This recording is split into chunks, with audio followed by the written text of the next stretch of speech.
Aujourd'hui, je passe au module 5 de Python et ça devient vraiment sérieux. Nouvelles notions, nouveaux défis et peut-être des erreurs. Est-ce que je vais réussir? Bon, dans cette vidéo, je découvre le module 5 de Python étape par étape. Je partage mon écran, mes réactions et tout mon apprentissage. Abonne-toi pour suivre mon aventure Python et progresser avec moi. C'est parti!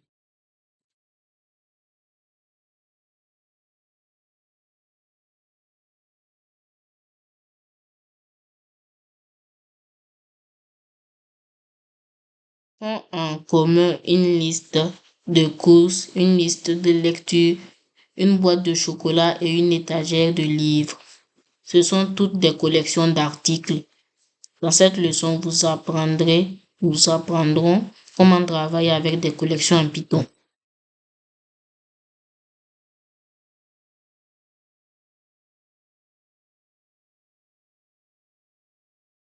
Les listes vous permettent de stocker une collection de plusieurs valeurs dans une seule variable.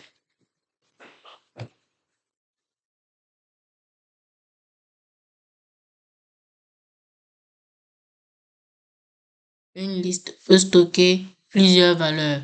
Combien de valeurs sont stockées dans cette liste?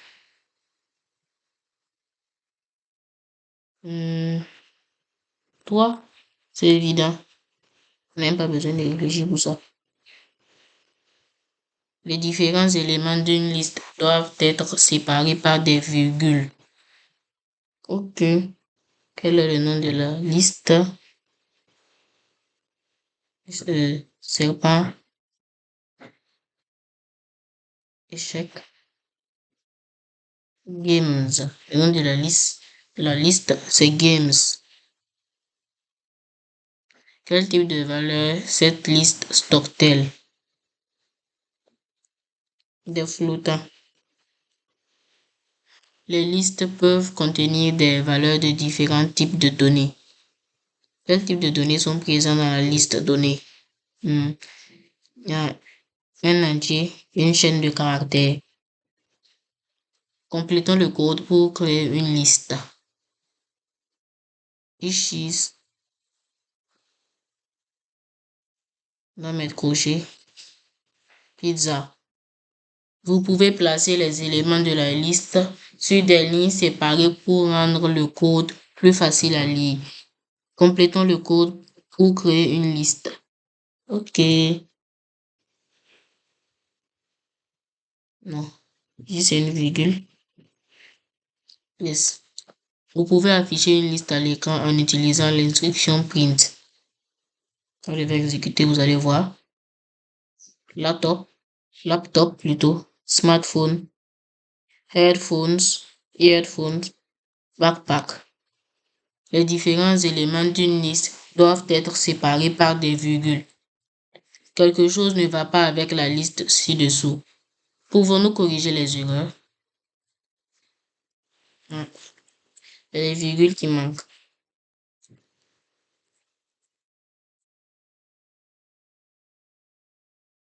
Voilà. Complétons le code pour créer la liste et l'afficher à l'écran.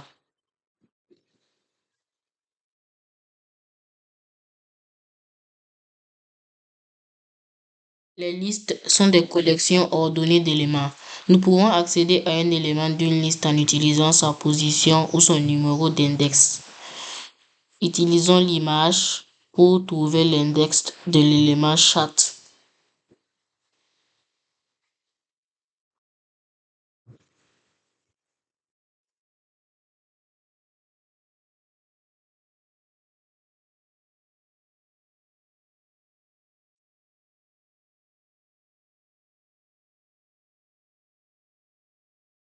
Yes.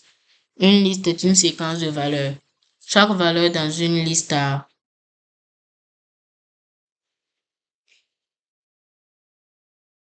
un index. Les numéros d'index en Python commencent à 0. Les éléments d'une liste doivent avoir le même type de données. C'est faux. On peut associer plusieurs types de données. Et là, c'est égal. Ici, c'est virgule. Ici, c'est...